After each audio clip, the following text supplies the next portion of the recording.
For centuries, the built environment was defined by a singular authority, the master builder. One individual conceptualized the structural form and coordinated the installation of relatively simple, localized systems. This historical paradigm relied on manual labor. Structures were actualized through specialized artisan skills, passed down through generations, utilizing raw materials sourced from the immediate environment. Modern habitats operate at a scale and complexity that far exceeds this historical baseline. A single development today requires multi-layered infrastructure for power, climate control, automated security, and high-speed data routing. Rapid technological and socio-economic developments have increased the demand for sophistication. The technical variables involved in modern construction have moved beyond the oversight capacity of a singular master builder. Modern building projects function as a complex system of systems, demanding precise inputs from dozens of highly specialized professional disciplines. This specialization creates a core conflict: how to manage plumbing, acoustics, and fire safety systems when they all require the same finite spatial footprint within the building envelope. Managing this density requires a formal systems engineering framework. Without a rigid operational protocol, these overlapping layers will physically and functionally collide. This wireframe visualizes a common engineering failure point. If teams operate in isolation, they focus entirely on their specific subsystem, the structural steel mesh on one layer or the HVAC routing on another. As these layers merge into a shared physical space, the ventilation pathways crash directly into the load-bearing beams. Maximizing the efficiency of individual subsystems does not maximize the efficiency of the total system.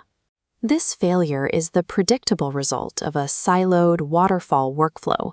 Historically, architectural conceptualization happens first, followed by structural engineering, and finally building services, with minimal cross-communication.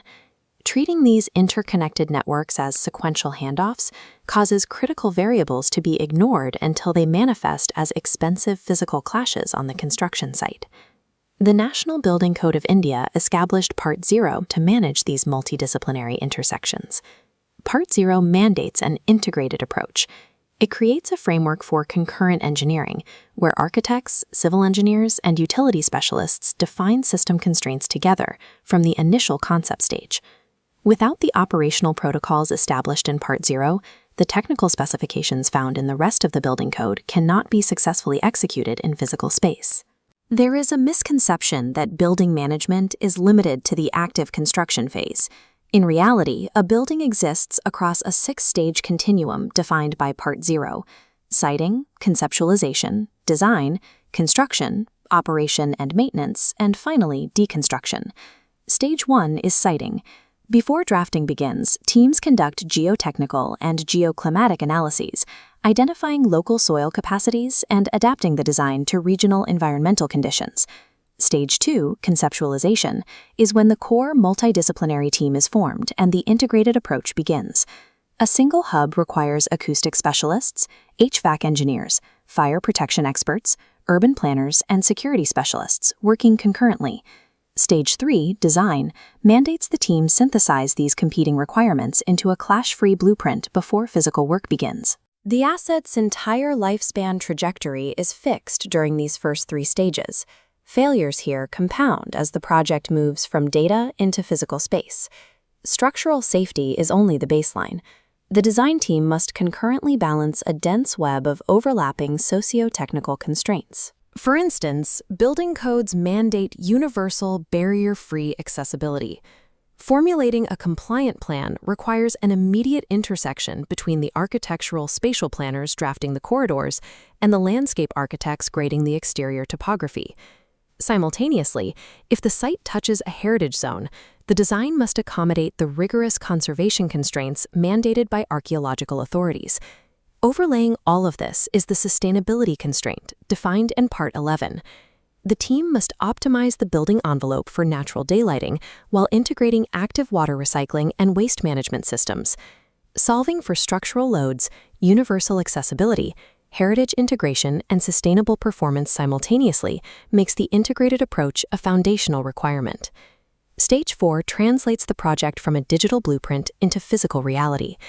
The code specifically defines this execution phase as actualization. Actualization is governed by the project management and construction management teams. Their objective is to enforce the integrated design on the ground. This control matrix visualizes the 4 primary variables these managers manipulate: time, cost, quality, and safety. They maintain interdisciplinary coordination by tracking these variables dynamically. A supply chain delay in cost forces a strategic recalculation in the time quadrant to keep the critical path intact. This phase also introduces heavy techno-legal constraints. Managers must execute contract audits and verify that the executing agencies and field technicians strictly meet specified skill and safety norms. A perfectly synthesized design holds 0 value if the actualization process lacks the rigor to prevent field deviations. The moment a building is commissioned, it enters Stage 5, operation and maintenance. This is the longest phase of the asset's lifecycle. Control shifts to the asset and facility management team. Their primary directive is identifying and preventing system degradation over decades of continuous use. This illustrates an intelligent building network. Facility teams utilize live data feeds to formulate predictive maintenance schedules, addressing wear and tear early. Nodes showing green indicate compliant safety systems, while yellow nodes flag components requiring immediate condition surveys. Eventually, the asset exhausts its useful service life, triggering Stage 6, deconstruction.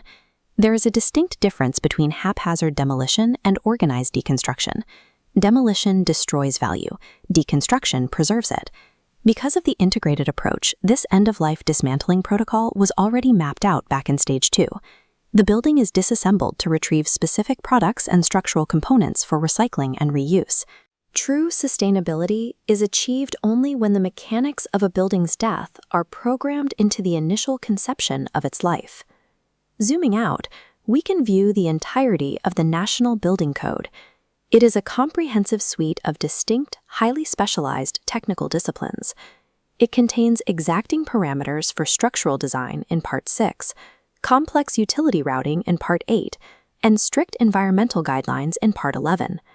But Part 0 functions as the central operating system that governs the rest of the code. Without the mandatory integrated team approach outlined here, the rigorous technical specifications found in the other 11 volumes will fatally collide in the real world. You cannot optimize a total system by isolating its individual parts. By utilizing an integrated workflow across all 6 stages of a project's lifecycle, we move beyond merely erecting buildings. We gain the capacity to engineer highly optimized, sustainable human habitats.